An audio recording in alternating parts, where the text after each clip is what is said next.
மட்டிக்கினாரு ஒருத்தரு இவரை காப்பாத்தணும் கத்துரு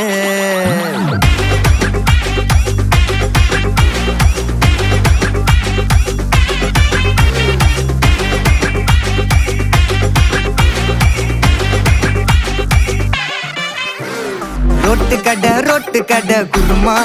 திரும்பி உனக்கு வந்து அச்சுது பாரு கருமா வாஷிங் பவுடர் நிறுமா கொஞ்சம் வாய சுவையும் பொத்துக்கிட்டு இருமா ஓ நிலைமையத்தான் நினைச்சு சிரிமா தக்காளி பிசிக்கி தொட்டு மொக்க வாங்கிட்டடா செவுத்த போய் நக்கு ஐபிஎல் கப்பு நான் வாங்கி தரேன் லாலிபப்பு சப்பு நீ சோத்துல தான் போடுறியா உப்பு அப்போ இப்படி இருந்த நீ இப்போ இப்படி ஆயிட்ட ரொம்ப மாசு காட்டினவன்